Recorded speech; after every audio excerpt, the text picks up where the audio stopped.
Já passaram 2 anos e continuo com certezas, com dúvidas, com medos e alegrias, mágoas e pensamentos loucos, até porque a jornada não para. E já sabem, aqui somos todos malucos. Olá a todos, sejam bem-vindos a mais um episódio aqui do Somos Todos Malucos. Já sabem do que é que fala este podcast. Se não sabem, se estão aqui a chegar pela primeira vez, eu também posso explicar que é um podcast sobre saúde mental e autoconhecimento. Já recebi aqui todo o tipo de pessoas, desde profissionais a pessoas que lidam com os mais variados de temas, curiosos, outras abordagens mais, eu não gosto de dizer estranhas, diferentes, vá. Portanto, é um espaço onde cabe, sobretudo, temas que eu penso, bem, se isto me interessa, possivelmente pode interessar também a mais alguém. E é assim que já andamos há mais ou menos 2 anos.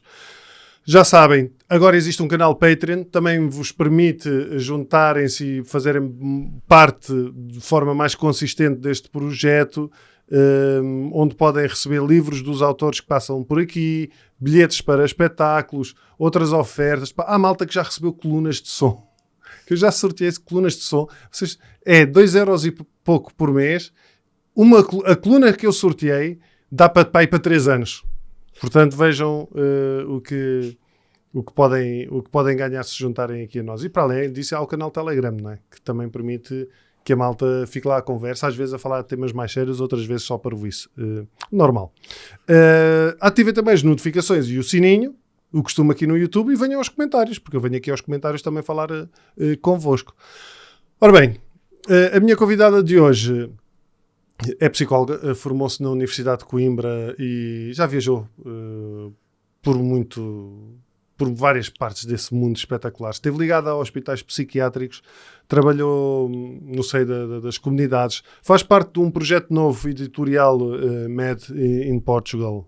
Não sei se consigo dizer isto, Made in Portugal ou Made in Portugal, mas loucos em Portugal, que é parte de uma rede maior, não é? Mas se calhar um dos projetos mais importantes para si, digo eu, daquilo que li, nasceu em 2016, esteve na criação do primeiro grupo. Isto vai soar estranho para alguns de vocês, se calhar. Esteve na criação do primeiro grupo de ouvidores de vozes em Portugal. Não são pessoas que ouvem vozes só em Portugal, são pessoas que ouvem vozes, mas que estão em Portugal. Um grupo que apoia pessoas que relatam experiências auditivas incomuns, como ouvir vozes que outras pessoas não ouvem, não é? Mas que não têm muitas vezes, ou não estão muitas vezes inseridas num quadro de saúde mental. Celina, muito obrigado por teres vindo. Celina Vilas Boas. Obrigada a ti. Estávamos há pouco a falar como é que tu tinhas chegado aqui. Eu acho que foi através da minha irmã, agora já não me lembro. Agora já não sei se foi ou não. Mas ainda bem que cá estás, porque é um tema muito curioso. Eu lembro quando alguém, a minha irmã ou outra pessoa qualquer, falou do conceito de ouvidores de vozes, eu fiquei assim, o que é que será isto? Ouvidores de vozes. Agora li, já percebi um bocadinho melhor, mas gostava que tu me explicasse um bocadinho mais o que é isto de ser um ouvidor de vozes. Okay. Então, mas antes de eu começar na explicação, diz-me o que é que foi a tua ideia, o que é que tu imediatamente associaste isto? Eu curiosamente, se calhar porque também são temas que eu leio muito e que já tenho alguma... Não sendo psicólogo, nem querendo ser, mas como é uma área que eu já li muita coisa, quando eu ouvi o termo ouvidores de vozes, eu associei exatamente àquilo que é um pouco... o conceito que pessoas que ouvem vozes, mas que de alguma maneira não tiveram ou apoio ou não têm um enquadramento na saúde mental. Percebes? Pessoas que não conseguem explicar aquilo que sentem, mas os médicos também não. Ok. Basicamente é isto. Eu acho que quando as pessoas ouvem falar disto, escolhem um dos 2 caminhos. Ou esse... ou malucos. Ou mas isso somos todos. Esquizofrenia, não é? Okay. São as 2 grandes associações. Mas eu acho que se te perguntar se tu alguma vez ouviste, sei lá, indo na rua, se ouviste o teu nome a ser chamado em voz alta, né? Tipo, estás sozinho na rua a andar e ouves o teu nome, alguém a chamar por ti. Se calhar tu como figura pública, se calhar isto acontece um bocado mais frequentemente. Acontece muitas vezes. Insultos também.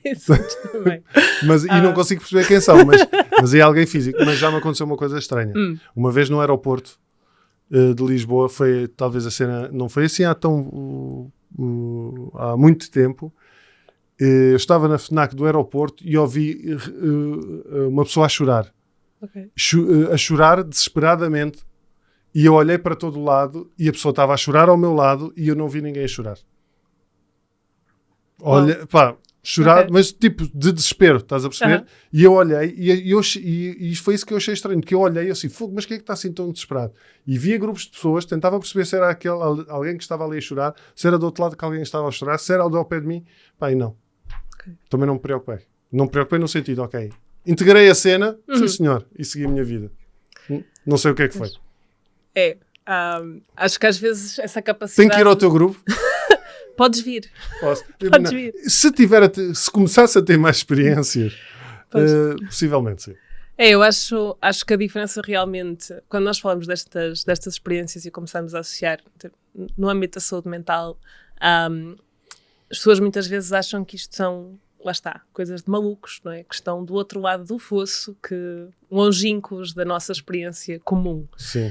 Mas quando nós começamos a falar sobre isto a sério e a fazer perguntas, quase toda a gente tem experiências destas. Quase toda a gente tem essa experiência de ouvir o nome Tu já ser tiveste? chamado. Sim. Mas Esta frequente de ouvir o nome, quando era mais nova, sim, que é mais frequente no final da adolescência. Aquela coisa também comum de sentir o telefone a vibrar. Agora não, que os telefones são grandes demais, mas quando eram mais pequenos, não é? Sentir o telefone a vibrar no bolso também era uma coisa E que não acontecia. tinhas? Nunca te Sim. aconteceu isso? Não, agora estava-me a lembrar de outra altura, eu agora começo-me a lembrar. Uma vez estava a meditar e ouvi chamarem-me, Pois. mas não estava lá ninguém. Sim. É muito comum também, quando não sei se estavas quase a adormecer quando estavas a Não, fazer não. meditação. Não estava, não. Porque também é muito comum, por exemplo, ao acordar e ao adormecer. Porque, desculpa, porque eu vou-te explicar o que é. Eu estava a meditar e ouvi a voz das minhas filhas a chamarem-me. E o que eu pensei foi, foda-se, nem meditar consigo sossegado. Estás a ver aquela coisa de pá. E depois abro a porta e não está E não ninguém eram no quarto. elas. Não estavam lá sequer. Tudo experiências extremamente comuns. E que a maior parte das pessoas vai conseguir conectar com alguma delas. E que eu acho que pintam esta imagem e que ilustram que realmente essas experiências são ricas e existem num contínuo. Nós sabemos que o nosso corpo tem capacidade para as ter, para ouvir vozes que não estão lá. Mas tem essa capacidade como? Nós sabemos que se, por exemplo, em estados de isolamento extremo, privação sensorial, Okay, é sim. frequente as pessoas terem alucinações auditivas, terem alucinações visuais. Há pessoas que têm mais essa capacidade ou essa tendência, pessoas que têm menos. Há várias teorias sobre porque é que isso acontece, onde é que vem essa diversidade. Mas aquilo que não há uma resposta definitiva sobre isto. E eu costumo dizer quanto mais pessoas conheço com estas experiências, menos sei sobre elas, porque menos certezas existem, Sim. porque efetivamente são todas experiências muito diferentes. Eu, enquanto psicóloga, aproximei-me disto, venho de o contexto que me interessa, a leitura que me interessa, está muito relacionada com o contexto de vida, com a narrativa de vida, experiências adversas, experiências traumáticas, enfim, como é que o contexto faz com que o corpo reaja destas formas. Mas há outras pessoas que têm leituras mais espirituais sobre as suas experiências ou que enquadram tudo isto na possibilidade de contacto com outros mundos ou na possibilidade de ter acesso a conhecimento que... Mas a primeira coisa que uma pessoa terá que fazer, naturalmente, eu imagina que eu começo agora a ouvir vozes à torta e à direita. O meu primeiro instinto é ir ao psiquiatra. E porquê? Para despistar qualquer problema neurológico. Agora, pronto, nós estamos aqui. Sim. Pergunta. Estou a pensar... Eu sou de uma aldeia. Estou a pensar, por exemplo, pessoas da minha aldeia. Se isso seria a primeira coisa que lhes passaria pela cabeça. Pois não. Estou a pensar, por exemplo, em pessoas... Estive na Índia agora, né? Ainda tenho aqui as marcas. Eu sei que tinhas ido fazer o cartão, o BIA, como antigamente.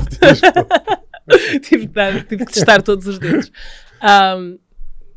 Pessoas que ouvem vozes na Índia é uma coisa relativamente comum. Têm o seu lugar na sociedade, têm o seu lugar. há uma pessoa no grupo que eu tenho alguma dificuldade com esta... No movimento não existe... a pessoa não tem necessariamente que ter um diagnóstico, pode ter ou não, mas nós não definimos a pessoa pelo seu diagnóstico. Isso. Claro.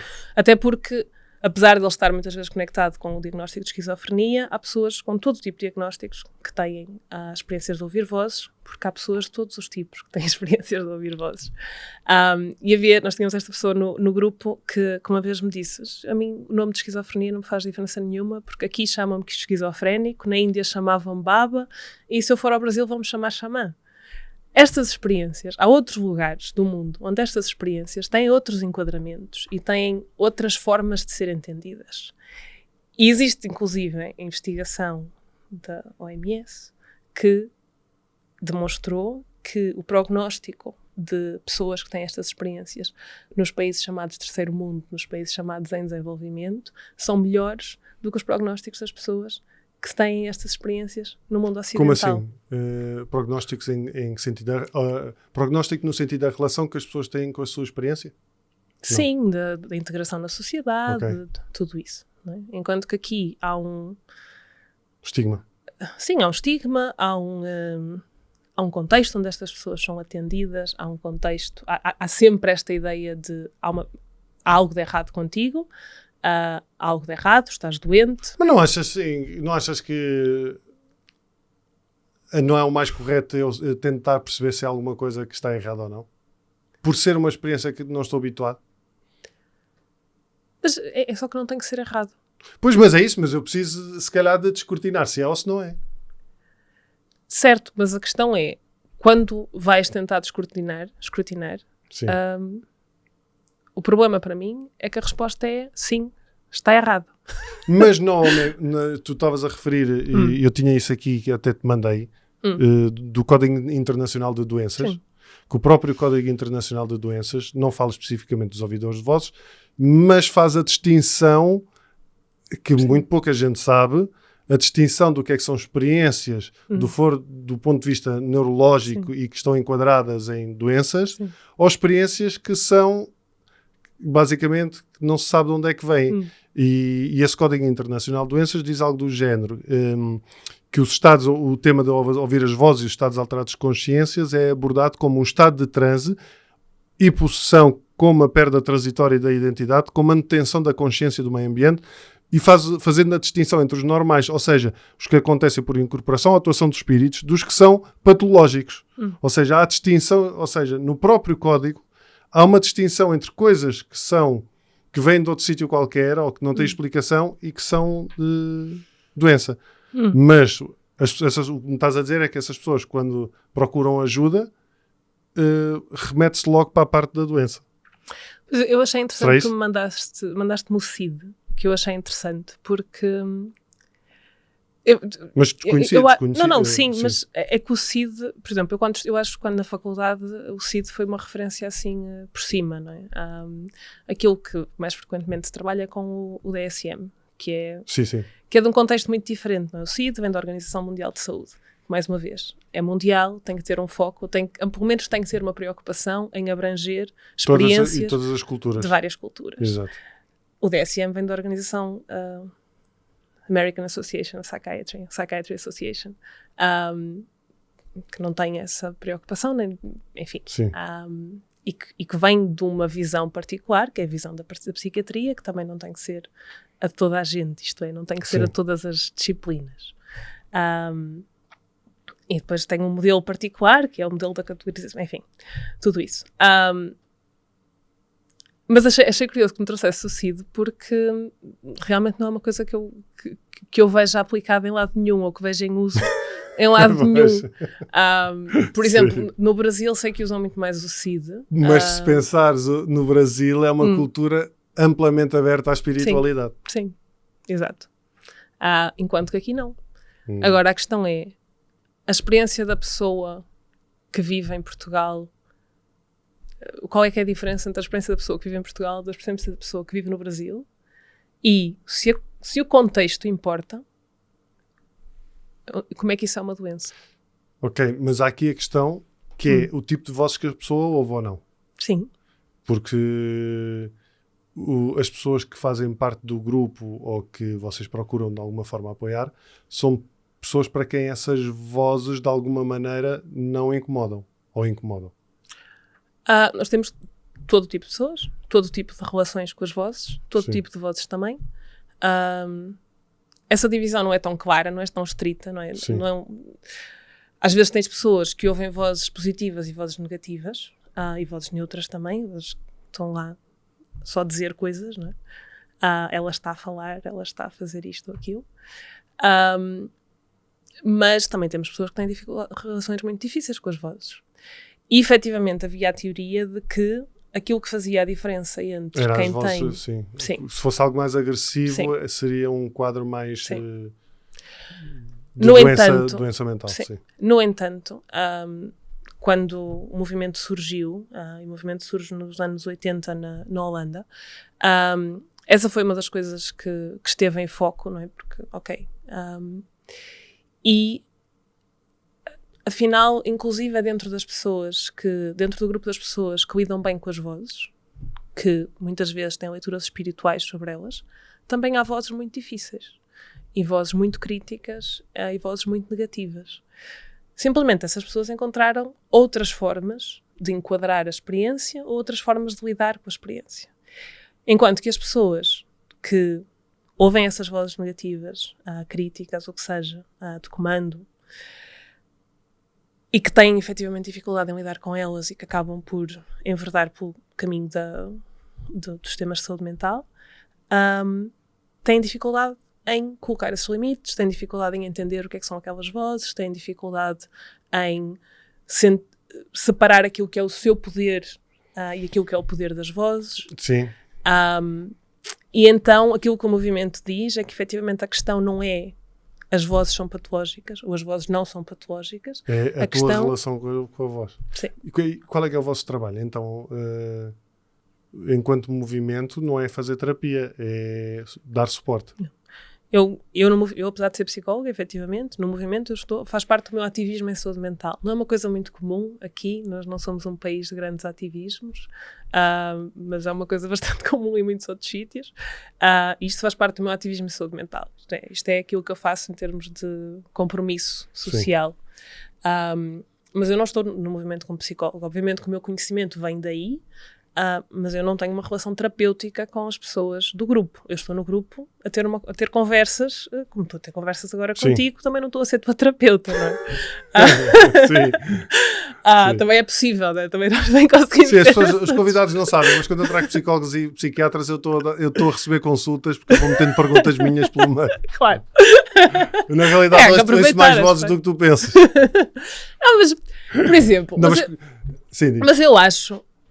Eu, por exemplo, eu não ouço vozes críticas, mas eu durante muito tempo tive pensamentos muito críticos. Isto é, eu ouvia-me a mim própria a dizer coisas muito más a mim mesma. Sim, o clássico não prestas, não sabes para nada, não sei o quê. Pois, mas é um clássico, não é? E o engraçado é, quando tu ouves isto na tua própria voz, está tudo certo, é um clássico. Normalidade. Se tu ouves isto numa voz que não reconheces como tua, doente. Sim. Então, a questão não é o conteúdo da voz. É quem é que fala. Pois. Sendo que, se nós, quer dizer, o processo normal em terapia é perceber de onde é que aquelas vozes vêm. Isto é, das vozes normais, não é? As vozes chamadas normais de não prestas, as coisas que efetivamente muita gente experiencia. Geralmente questões relacionadas com autoestima, traumas, etc. Sim. Que vêm de onde, não é? Por exemplo, de sofrer bullying na escola, coisas familiares, etc. Isso. As pessoas que ouvem vozes que não reconhecem como suas, frequentemente é exatamente a mesma história. Está mais do que demonstrado que a frequência de trauma, de situações adversas na infância é extraordinariamente alta entre pessoas que têm dificuldade em lidar com as suas vozes e também entre pessoas que não têm dificuldade em lidar com as suas vozes. Mas, efetivamente, desenha ter passado por estas experiências tem um impacto no cérebro, obviamente, é para isso que o cérebro serve, é para se ir adaptando às experiências de vida, e faz sentido que, efetivamente, essas vozes sejam, de alguma forma, A repetição daquilo que nos disseram noutra altura da nossa vida, a expressão de emoções. Desculpem, eu estava aqui a pensar. Será que muitas das vozes que às vezes ouves são vozes de familiares? Por exemplo? Que te repetiram essas coisas? Por exemplo. Agora, o que frequentemente acontece é que as pessoas não reconhecem isso, não reconhecem essa linha. A voz é uma voz estranha, é uma voz que não é minha, e nem sempre há essa conexão. Até porque às vezes pode não ser literalmente a voz do teu pai ou da tua mãe, mas pode ser, por exemplo, uma voz masculina ou uma voz feminina. Pode ser uma voz com determinada idade. E tudo isso é informação.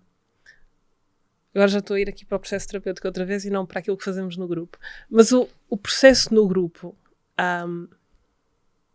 é uma coisa tão estranha como dar permissão às pessoas para falar sobre isto. Sim, percebo. Que é uma coisa que elas não podem fazer com os seus familiares, com os seus amigos, inclusive com os seus médicos ou psiquiatras. Porque dizer-lhes que as vozes estão mais ativas, que as vozes estão menos ativas... É mais medicação. Sim. Ou Sim. outra abordagem. Sim. E aqui entramos depois, obviamente, no como é que funciona a medicação, quanto é que eles podem participar na toma de decisão sobre que medicação é que estão a tomar, em que medida é que os efeitos adversos são tidos em consideração quando eles realmente têm essa conversa, quanto é que a voz de pessoas que são dadas por malucas, não no sentido do somos todos malucos, mas no malucos de internados em hospitais psiquiátricos. Sim, com doença mental grave. Quantas é que a voz destas pessoas conta quando estão sentados numa consulta? Sim. E, portanto, tudo isto, o silenciamento destas experiências é absurdo. Em todas as dimensões da vida. Então, sentarmos-nos a conversar sobre isso, por si, é revolucionário. Então, se calhar, a minha primeira abordagem, se eu ouvisse vozes agora, era para fazer essa partilha. Num grupo seguro. Sim. E perceber o que é que sairia daí. Sim. Em que pudesses fazer perguntas. Porque eu acredito certamente que há pessoas que são acompanhadas à mesma, por psicólogos e psiquiatras, etc. Sim. Mas encontraram ali um sítio seguro onde encontram pessoas que têm o mesmo tipo de experiências, é isso? Sim, não é nós não é tipo validar a coisa só por validar, tipo, não, caga nisso, tu oficinas, mas estás bem. Não, e além disso também acho que todos os psiquiatras com quem eu falei sobre isto, em algum momento me perguntaram se nós éramos anti-medicação, que é uma pergunta que santa paciência, não é? A questão é, as pessoas efetivamente trazem muitas questões que vêm do atendimento que recebem do Sistema Nacional de Saúde, pelos psiquiatras, pelos psicólogos, etc. Mas isso são as questões que elas trazem e que nós não estamos a estabelecer uma agenda. Se efetivamente o grupo de pessoas que têm estas experiências também tem essas preocupações, temos essas conversas, mas estamos a falar sobre as vozes, também estamos a falar sobre as vozes. Ou seja, o objetivo é normalizar e entender que se calhar é possível ter uma vida normal e não estar... ou melhor, que o objetivo inicial não é silenciar, mas aprender a viver com isso, se não causar impacto na vida dela e de quem os rodeia. Causar impacto no sentido, lá está, mais de destabilizador e de... Mas então podemos focar-nos em lidar com esse impacto, não é? Sim. Isto é, podemos ajudar as pessoas a desenvolver estratégias para lidar com isso. Que é uma coisa que não acontece nas abordagens tradicionais. Tomas medicação, tens que as ignorar. Obviamente, já me disseste que não ouves vozes de forma regular, mas podes imaginar o que é que significa estar constantemente a ouvir uma voz. Ouço vozes, mas é a minha. E é fácil ignorá-la? Não. Esquece que a minha cabeça está sempre a mil. Não é? Pois, é isso. Não sei se sabes, mas toda a gente sabe. Este podcast também nasceu por causa de eu lidar com questões relacionadas com a perturbação obsessiva-compulsiva em alguns momentos bem severos. E, portanto, eu tenho muitas vozes, mais do que vozes, tenho pensamentos. Estou sempre ativo. Portanto, imagina isso com vozes. Sim. Ok. Não a minha. Alguém alguma vez te disse só ignoras? Claro, mas não dá. E funcionou, não é? Obviamente funcionou. Claro que diz. Ainda hoje, não penso nisso. Não penses nisso. Pois, é isso, não é? Mas eu acho... É uma conversa, rirmos-nos sobre o facto das pessoas dizerem isto, é uma coisa que agora acontece de forma frequente, não é? Toda a gente entende que dizer isso é uma parvoíce. Sim. Mas isso é literalmente o que as pessoas ouvem do seu psiquiatra quando vão procurar ajuda. É, toma esta medicação e ignora as vozes. E depois, Não é depois há essa possível. questão, é que tu podes tomar a medicação e as vozes não desaparecerem. Não, é? não. Cerca de... Só realmente desaparece a cerca de 1/3 das pessoas. E há muitas pessoas que nem sequer querem que elas desapareçam. Que também é essa outra questão. Porquê? Porque são confortantes? Porque às vezes, São uma por exemplo... companhia? Exatamente. Às vezes estamos a falar de pessoas que... Vamos pintar um cenário. Uma pessoa que passou a sua adolescência a passar a ser gozada pelos colegas. Mas um isolamento atroz. Começa a ouvir uma voz, por agressiva que seja, é uma companhia. E ainda que a voz esteja a ser daninha, a pessoa quer mantê-la. Ok. Mas sim, a mas pessoa tem direito à sua... Tem, claro que tem. Pode se calhar tentar torná-la mais friendly, ou não? Sim, exatamente. Mas faz sentido, quando vais a uma consulta e te dão medicação para calar as vozes e te dizem que a voz vai desaparecer, se calhar tu não consegues dizer que queres manter a voz, ou ninguém vai entender porque é que a queres manter, mas há uma razão. Há todo um outro contexto do teu isolamento, da dificuldade de fazer amigos, da dificuldade de estabelecer relações, que não está a ser cuidado. Já percebi. A questão aqui toda é o compreender, a compreensão de tudo o que aquela voz representa, o que é, ou o que é que terá sido, e então a partir daí ver o que é que se pode fazer em relação a isso. Sim. Em vez de simplesmente seguir um protocolo. É isso? Sim, que eu acho que é... Eu lembro-me quando estava na faculdade, eu já estava a fazer voluntariado num hospital psiquiátrico, e por isso aquilo que eu trazia para a faculdade, para as minhas aulas, eram essas referências. Não é? E eu tenho isto muito claro, de que a única coisa que nos ensinavam realmente sobre isto era que o nosso trabalho era convencer as pessoas a aderir à medicação, a aderir ao tratamento, que na verdade é medicação. E era só isto. E isto é uma coisa que eu agora, as pessoas que chegam ao grupo frequentemente se queixam, que é, não vale a pena ir ao psicólogo, porque eu quando fui ao psicólogo foi isto que ele me disse. E eu queria falar sobre isto, sobre a minha vida, como toda a gente vai ao psicólogo fazer. E não, só me diziam que eu tinha que tomar a medicação. Será que da parte dos psicólogos e dos psiquiatras também não é urgência no sentido de melhorar a pessoa para depois falar sobre o tema? Estou a perguntar. Mas quem é que mas estás a perceber a lógica que eu estou a dizer? Sim, eu entendo, mas quem é que estabelece a agenda no processo terapêutico? É o paciente. Sabes isso? Sei. Pois. E lá está, isso é a regra para toda a gente. Porquê é que não é para estas pessoas? Porque são malucos. É. Passaram para o outro lado do fosso. E eu imagino a questão no grupo, então aquilo que vocês basicamente fazem é exatamente isso, é ouvir as pessoas falar, provavelmente muitos desaforos, no sentido de, porque é isso que tu estavas a dizer, o estigma é grande também entre a família? Sim. Sim, e muitas... que questões tão complexas. Eu vou-te explicar porquê. Porque imagina, tu tens pessoas... Estou a pensar em pessoas que são altamente funcionais. Normais. Sim. Eu não gosto de usar a palavra normal. Não, sim. Mas estás a perceber o que eu quero dizer. Sim. Porque às vezes tu associas uma pessoa que lá está, tem uma esquizofrenia e tu notas na maneira de reagir, de interagir, etc. Mas uma pessoa como eu e tu, mas que por acaso ouve vozes. Sim. Estas próprias também lidam com essa questão do estigma? Sim. E tivemos uma pessoa do grupo que nos dizia isto há uns tempos, que é, se eu perguntar à minha família, a minha família vai dizer que agora é que eu estou bem, mas eu não me sinto bem. Se eu perguntar ao meu médico, ele vai dizer que agora eu estou ótimo, mas eu não me sinto bem. Há uma ideia do que é de quem é que eu quero ter em casa.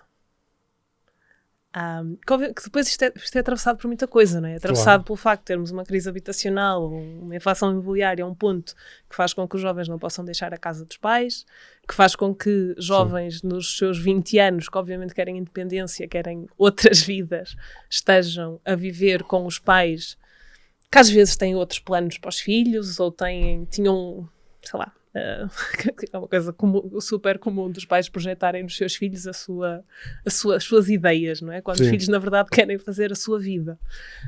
O que é que acontece quando temos uma casa onde estas tensões estão ali o tempo todo? Lá está, estas pessoas não passaram para o outro lado do fosso. Não, continuam a ser estas coisas que nos impactam a todos e a todas, continuam a impactar aqui também. Só que depois tem voz. Sim. E às vezes essas vozes, mas às vezes, por exemplo, essas vozes podem nos dar pistas importantes sobre uma das teorias sobre porque é que as vozes surgem. É que as pessoas não têm capacidade para aceder, não têm literacia emocional suficiente, não têm consciência emocional suficiente para aceder às suas emoções. E por isso as vozes expressam essas emoções de uma forma externa. O que na verdade há uns... Faz sentido. É uma teoria. É uma teoria. Sim, mas faz sentido. Pronto. E efetivamente com algumas pessoas isso é bastante claro. Ela surge, efetivamente nota-se que as vozes estão a dar voz a alguma coisa que está ali e que a pessoa não é capaz de aceder de outra forma. Consegues dar-me um exemplo? Consigo dar-te um exemplo de vozes que dizem à pessoa para não sair de casa. Não podes sair de casa. Se saís de casa vais morrer. Não sei o quê. Coisas do género. Eu também acho isso, mas é a minha voz. É a minha voz, não é outra voz. Pois, mas percebes porque é que o conteúdo não pode ser o argumento para definir o que é patológico e o que é que não é? Mas, por exemplo, no meu caso, eu ouvir o não sais de casa que vais morrer, eu sei que é um pensamento obsessivo. Repara, chamar-lhe pensamento obsessivo, eu acredito que quando tu primeiro te deste conta disso, não lhe chamaste de pensamento obsessivo. Não. Pois, já foi, isto é... É um aviso. Pronto, Sim. não é? Isto é, pensamento obsessivo foi o que alguém lhe chamou. Não é? Sim. Alguém definiu que isto chamam-se pensamentos obsessivos. E, efetivamente, termos acesso a essas palavras às vezes ajuda-nos muito a normalizar, a entender, a lidar com, não é? Ok, eu sei que isto é um pensamento obsessivo, eu consigo pôr isto nessa caixa, não é uma ameaça real. Sim. Não é? Por exemplo, nas vozes às vezes isso vem no sentido de ameaça, não é? Se tu saís de casa eu mato-te, coisas do género. Sim. Mas na verdade, o que esta voz pode estar a falar é do meu sentimento de insegurança quando saio à rua. E, por exemplo, se eu sou uma mulher, se eu sou uma mulher negra, se eu sou uma pessoa trans, a minha insegurança na rua é muito real. Ok. E tudo isso está aqui. Tudo isso que nos atravessa a todos e a todas não deixa de estar presente para pessoas que têm experiências que nos parecem um bocadinho mais extremas e um bocadinho mais longínquas. Pois é, isto é muito complexo. Agora entendes porque é que eu te mandei aquele testamento inicial. É verdade, sim. Eu convidei a Celina e a primeira mensagem que ela me envia é um ensaio clínico. Quase. Não. Sim, estou a perceber, sim. Estou a perceber o que queres dizer. Mas eu acho que essas vozes não podem limitar a vida da pessoa, não é? Eu acho que isso é também parte da terapia, não do grupo, é a terapia de cada um faz. Mas acho que esse é também o objetivo, é as pessoas poderem falar sobre elas, mas aprender que formas que não lhes limita a vida. Porque imagina uma pessoa que está sempre a ouvir essa voz e não pode estar constantemente fechada Sim. em casa. Sim. Não é? Porque aí começa a envolver outras questões. Bom, ou ela pode estar fechada durante uns tempos.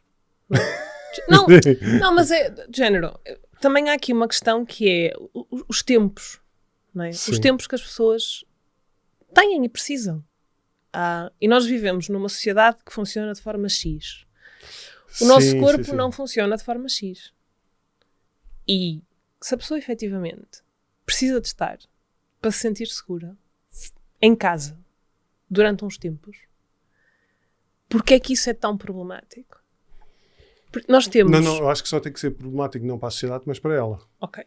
Sim, se for um problema que ela coloca e que se sente mal com, claro. Por Que exemplo, sim.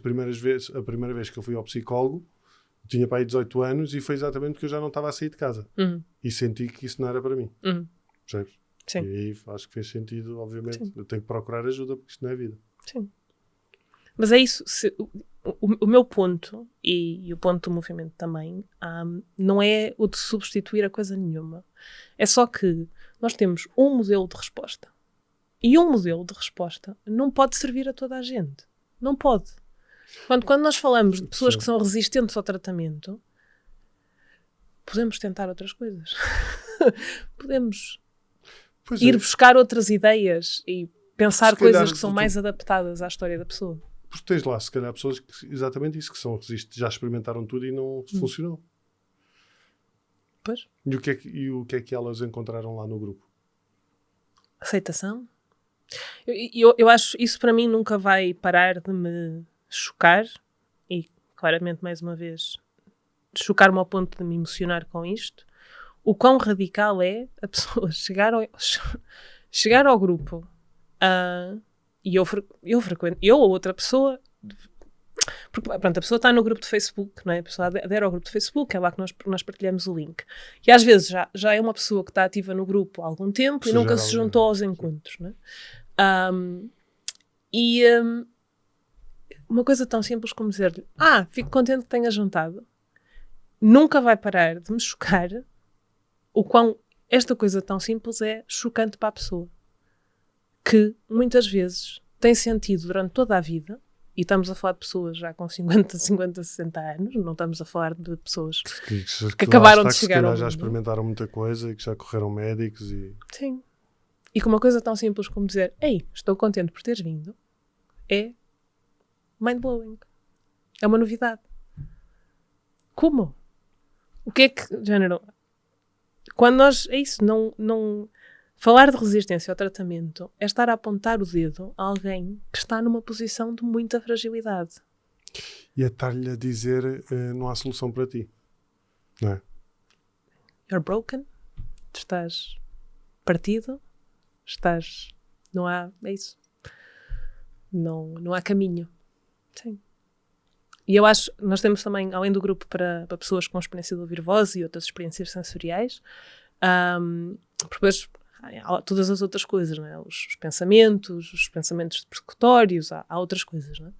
Mas além deste grupo, temos também um grupo a familiares. E o grupo a familiares é facilitado... Isso é interessante, desculpa interromper, porque era exatamente isso que eu estava a perguntar em relação ao estigma da própria família, porque isso, o grupo a familiares suponho que é para dizer malta.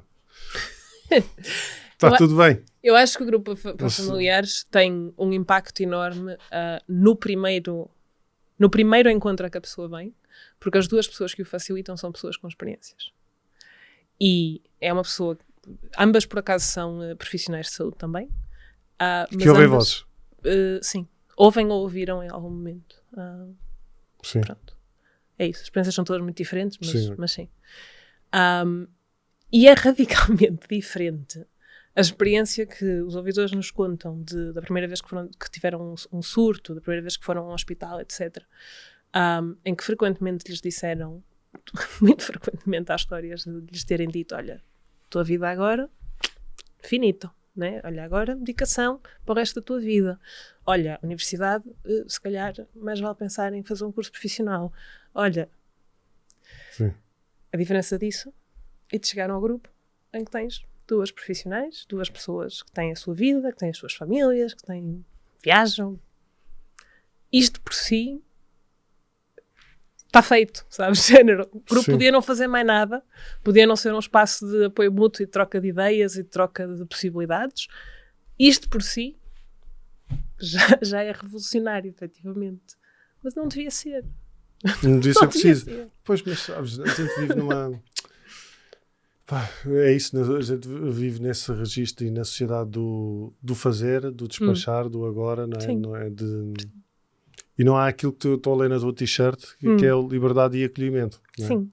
Liberdade de acolhimento ou liberdade e acolhimento. Sim. Não é? As duas coisas. Esta t-shirt já disse, mas fica registado que foi-me oferecida por um um CAPS, um Centro de Apoio Psicossocial de Espírito Santo, de um grupo de ouvidores de vozes. No Brasil. Lá está, um sítio onde o sistema de saúde funciona de uma forma bastante diferente. Como é que é lá? Eles passaram por uma reforma psiquiátrica nos anos 80 e, portanto, eles têm pequenas unidades que são casas, na verdade. Um bocadinho como as fóruns socioocupacionais aqui. Sim. Então as pessoas vão para lá durante o dia e algumas têm camas em que as pessoas podem ficar a dormir se Tipo centro de dia, mas seja para idosos. Exato. Alguns têm camas em que a pessoa pode escolher ficar se sentir que não está muito bem e então tem acompanhamento durante a noite. Mas, por exemplo, só essa pequena escolha de poder, olha, eu hoje não estou muito bem, será que eu posso ficar aqui em vez de ir para casa sozinha?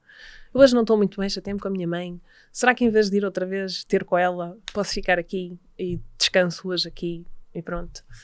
Isso é uma diferença enorme. E é uma coisa que no grupo frequentemente se fala, que é quando a pessoa sente que não está bem, não estou bem, não tenho outra hipótese não ir para o hospital. Pois é. E para mim, eu acho estas conversas todas, agora que atualmente estamos a ter muitas conversas sobre saúde mental, a questão do estigma, claro que é importante, e o estigma que a sociedade carrega, etc. Mas, etc. mas o próprio estigma dentro da saúde mental. Sim. Sim. E como é que os serviços se podem reorganizar e repensar para que esse estigma não esteja a ser reforçado? E já viste os milhões que têm que se investir nisso? A questão é essa. Já viste os milhões que nós gastamos com ansiolíticos e antidepressivos? Epá, sim, mas esses milhões são do contribuinte, de Pois, alguma maneira, pois. Pois é isso. Sim, mas é eu isso, acredito. é o dinheiro do contribuinte é escolhido, alguém escolhe usar o dinheiro de uma forma ou de outra. E o meu ponto é esse. Essa escolha é que tem que ser revista. Porque é que o dinheiro é investido aqui e não ali? Porque é que há uma resposta única? Porque é que há um modelo único para toda a gente? Pois. E porque é que coisas como outro tipo de terapia, enfim, psicologia dava jeito também que as pessoas tivessem acesso e não fosse só uma vez por mês, dava jeito, sim. Mas outras coisas também. Nós temos tanta gente que faz acupuntura, que faz isto, faz aquilo, e que é isso que as ajuda. Ou usar o que eu faço, no sentido que é complementar as coisas. Eu faço psicoterapia e psiquiatria, mas também já fiz Reiki e curti. Pois. Estou-me a cagar para o que os outros pensam, de um gajo ver chakras e não sei o quê, mas para mim eu curti a cena. Ou seja, sim, tu juntares a... Mas já foram parar a pessoas ao grupo aconselhadas por psiquiatras ou não? Por psiquiatras acho que nunca. Não. Acho que não. Psicólogos sim, por psiquiatras acho que não. Psicólogos já foi... Sim, mas por psiquiatras não. O que não é nada significativo, não quer dizer nada, Claro, pelo amor de Deus. sim, não quero, mas é curioso. Gostava, mas esse debate nunca aconteceu entre psiquiatras e o movimento? O debate acontecer... eu acho que nós habitamos lugares muito diferentes. Ouvir isso. Se calhar vou, Mas eu vou aqui fazer uma reserva. Isso. Eu não estou aqui a falar... Olha, o fundador do movimento, ou um dos fundadores, é psiquiatra. E ele diz uma coisa que eu subscrevo a 100%, que é: eu não sou contra a psiquiatria, eu sou contra a má psiquiatria. Pois, claro. Eu sou contra a má prática em todo lado. E eu, como psicóloga, também digo e disse isso, que a minha formação não foi a formação para aquilo que eu estou a fazer agora. A minha formação foi... É clínica? É a psicologia? Não, eu sempre trabalhei na área clínica, mas o meu mestrado não era clínica. A minha formação, mas os 3 anos iniciais são comuns a toda a gente e é nesses 3 anos, pronto. Foi nesses 3 anos que estas coisas todas aconteceram, não é? De me dizerem que, não, mas o que nós fazemos é adesão ao tratamento, não é? Tudo isto não é ou a psiquiatria ou a psicologia, não é tipo, agora não vais ao psiquiatra, vai só ao psicólogo, não é isso. Inclusive a psicologia tem que fazer esta autoanálise de porque é que de repente também a Bíblia da psicologia se torna o livro da Associação Americana de Psiquiatria, não é? Porque é que de repente estamos todos a falar no mesmo modelo, quão pequeninos é que nós nos sentimos enquanto psicólogos para que de repente achamos que se estivermos mais próximos dos psiquiatras então termos mais validação, não é? Exato. Também somos médicos. Sim. Olha a minha bata branca, tão gira. Exato. Não. Tu viste histórias transformadoras ou não, desde que estás no grupo? Eu acho que estamos há pouco tempo aqui. Temos as pessoas que facilitam, uma das pessoas que facilita o grupo de familiares, acho que é uma história incrível. Gostava muito que ela cá estivesse em vez de mim. Havemos de caminhar para isso sabe? dia. Quando ela se sentir à vontade? Sim. Mas consegue-se especificar, obviamente sem dizer o Zé Manel, não sei, mas contar um bocadinho de alguma história. Esta pessoa particularmente, quando eu a conheci, ela já tinha feito um processo inacreditável de aprender a lidar com as vozes, ela por ela. Por ela, isto é, recorrendo a grupos internacionais de apoio, etc., recursos, enfim. Mas já tinha procurado também a via tradicional? Ou não? Já, mas não tinha sido uma... Ela tomava medicação, mas tinha feito um grande processo de redução. E eu acho que no movimento a coisa mais incrível foi vê-la ganhar confiança outra vez. Foi vê-la descobrir-se pessoa outra vez. E sim, aquilo que eu digo tem valor. Sim. E eu honestamente acho que essas pequenas, nada pequenas vitórias é aquilo que mais frequentemente vemos, quase todos os dias, na verdade. Porque eu acho há uma variabilidade muito grande. Nós temos pessoas que estão a estudar na universidade, que têm vidas perfeitamente normais e que depois vêm ao grupo e que falam sobre as experiências e está tudo certo. Mas temos outras que eu, porque venho do hospital psiquiátrico, né, e foi essa a grande marca na minha vida, na minha aproximação a esta área, sinto mais proximidade por estas experiências. Temos outras que estão no círculo da psiquiatrização há anos e anos e anos, há décadas, na verdade. E nestas pessoas, estas coisas tão pequenas como obrigada por teres vindo, é radical. É absolutamente radical. Pois, e triste. Sim. Porque provavelmente se não devem, lá está, não o devem ouvir sequer em casa, se é que vivem com alguém ou no seu seio de amigos também, não é? Sabes, mas esta questão da casa, obviamente que é triste, não é? Tipo, obviamente que se a gente quer que... Há uma ideia de que a relação familiar devia ser isto e aquilo, etc. Que nunca é em quase lado nenhum.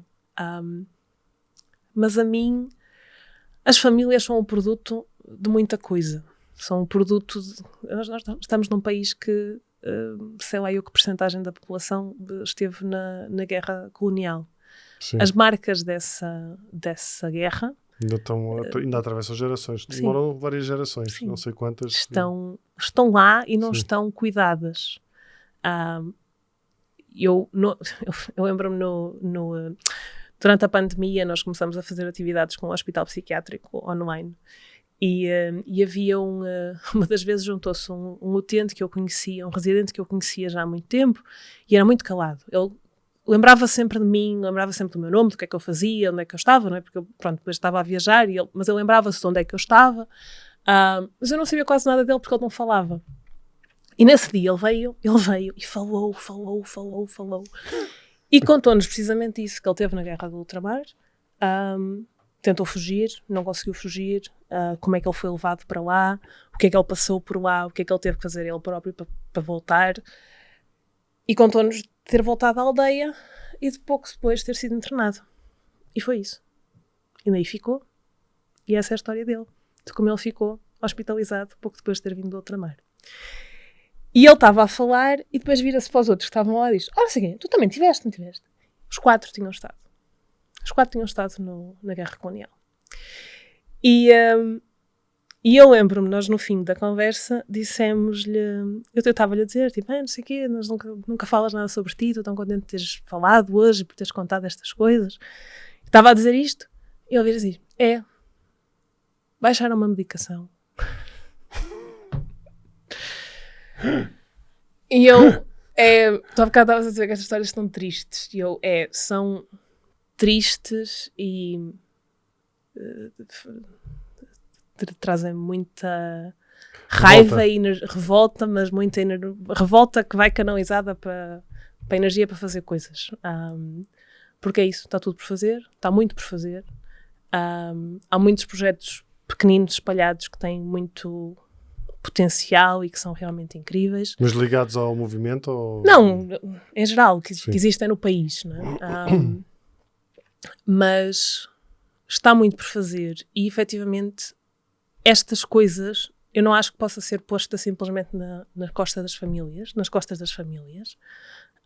Acho que nós, como sociedade, e em particular nós, enquanto psicólogos, enquanto psiquiatras, enquanto pessoas que trabalham nesta área, temos que ter esta responsabilidade de pôr a mão na consciência e dar-nos conta do que é que está a acontecer.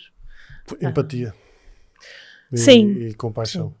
Que depois, obviamente, dá ali outra volta, que é que trabalhar em certas condições, quando trabalhas não sei quantas horas, quando tens de fazer com não sei quantas consultas sim. por dia, não é? É, mas a minha resposta é sempre que perder a humanidade nunca pode ser a resposta. E há que encontrar outra forma de dar a volta ao assunto.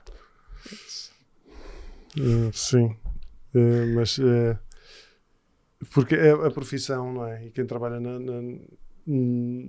na saúde, aquele juramento inicial que se faz, acho que envolve também, não sei, mas deve ter lá alguma coisa sobre a empatia e a compaixão e o respeito.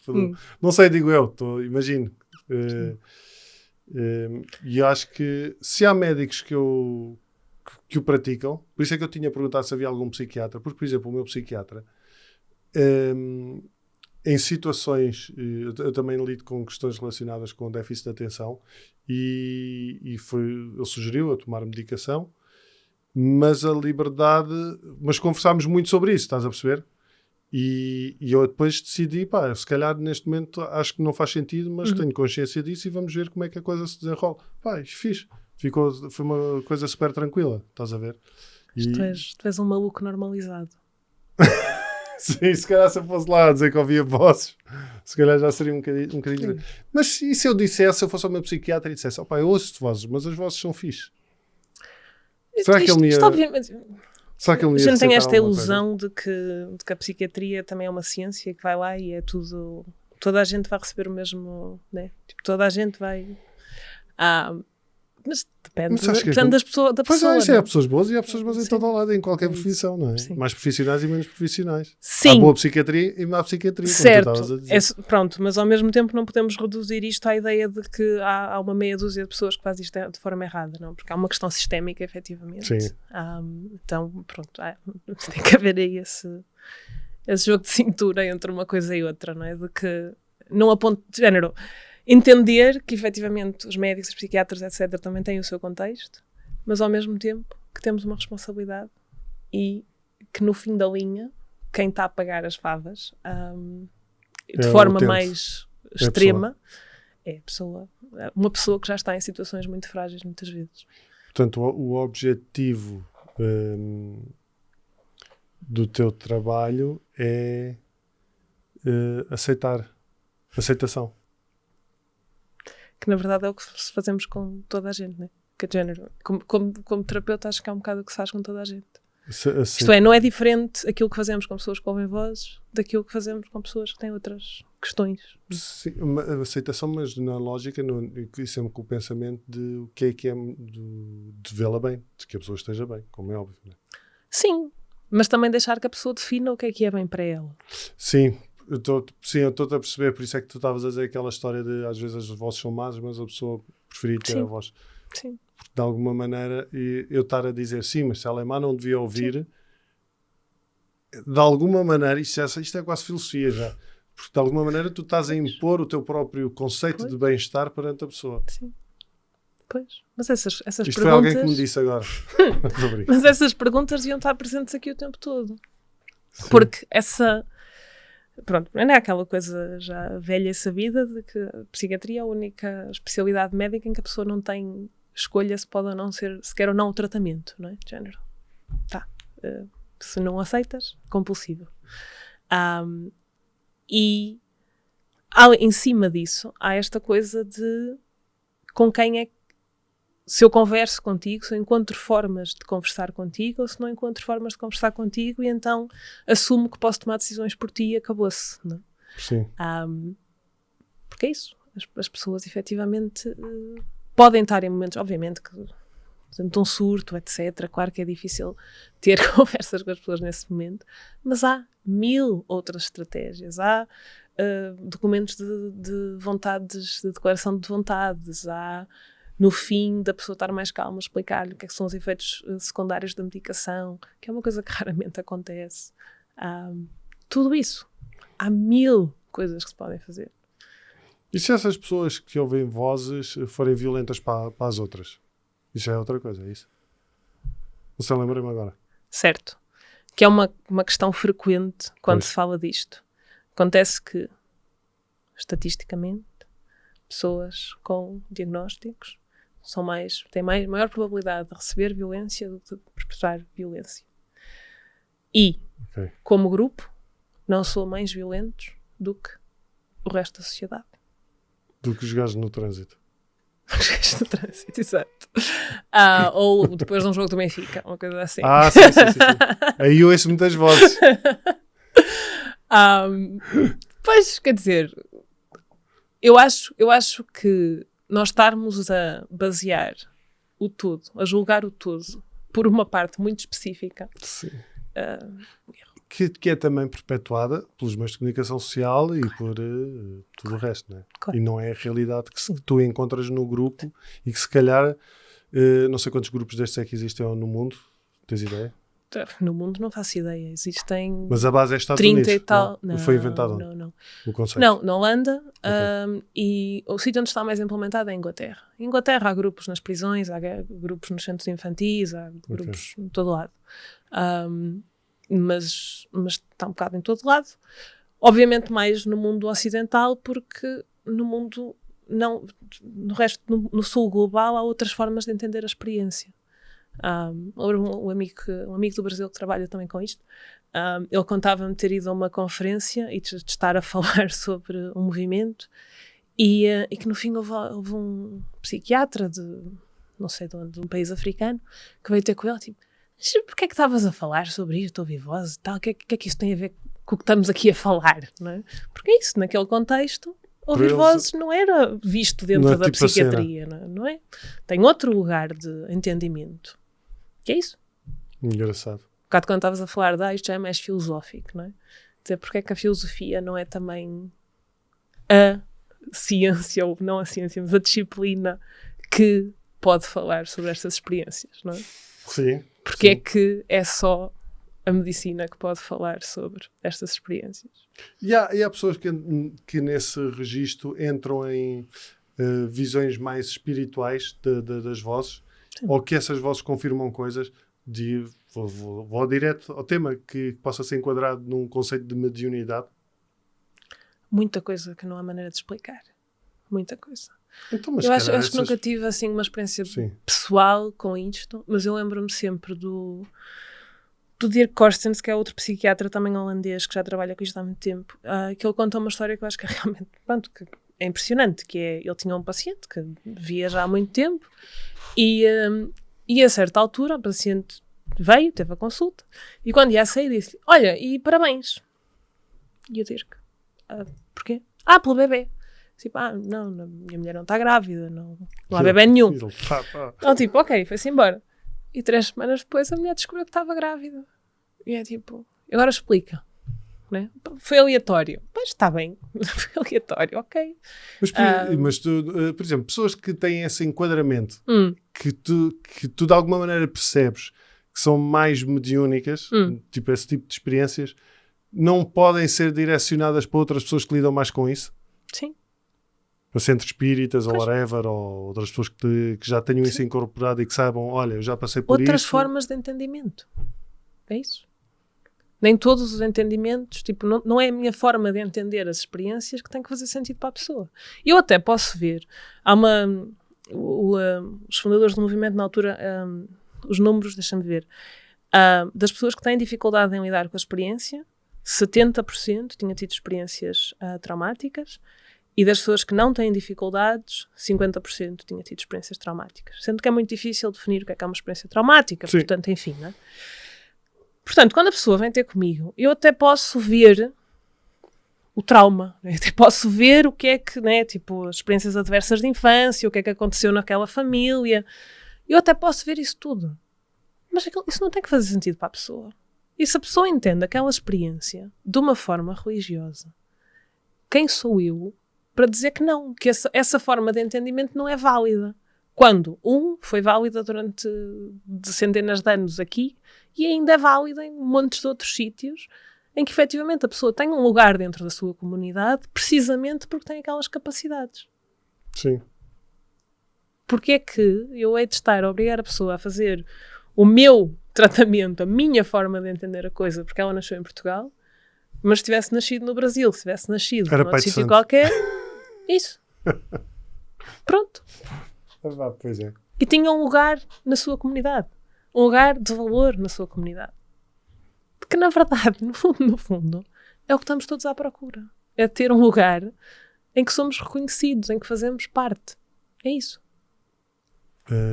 Olha, eu ia-te colocar mais uma pergunta, mas acho que não há melhor maneira de terminar do que esta. Porque acho que isso é o que resume a conversa. É ajudares as pessoas a encontrar o seu lugar na comunidade, certo? Sim. Celina, muito obrigado por teres vindo. E eu desafiava-te a convenceres alguém a vir cá. Aliás, tu tinhas sugerido até na altura. Mas acho que temos aqui panos. Digam-me vocês também aí desse lado, para a Celina se calhar voltar com alguém que se possa disponibilizar, que lide com isto ou que tenha lidado e que possa falar sobre o tema a seu tempo, não é? No seu próprio tempo. Acho que fará sentido. Quanto a vocês já sabem, continuem a acompanhar o podcast. Venham aqui ao YouTube deixar os vossos comentários. Já sei que há muita gente que vem aqui deixar só merda, só dizer porcaria. Está tudo bem também. E que ouvem vozes depois de beber não sei quantas cervejas e não sei o quê. Está tudo. Não há problema nenhum. Eu venho aqui e brinco também convosco e falamos sobre o importante é nós também falarmos sobre o termo e estarmos à vontade. Spotify, iTunes, Chrome quê? Como é que se chama a outra plataforma? Castbox. Para tudo onde há áudio, sem ser na cabeça, mesmo digital, e na cabeça também, mas no digital podem ouvir esta conversa e tem o Patreon, como já disse, para fazerem parte deste projeto e candidatarem-se assim prémios e estarem mais perto desta comunidade. Muito obrigado, Celina, e muito obrigado a vocês. Até para a semana.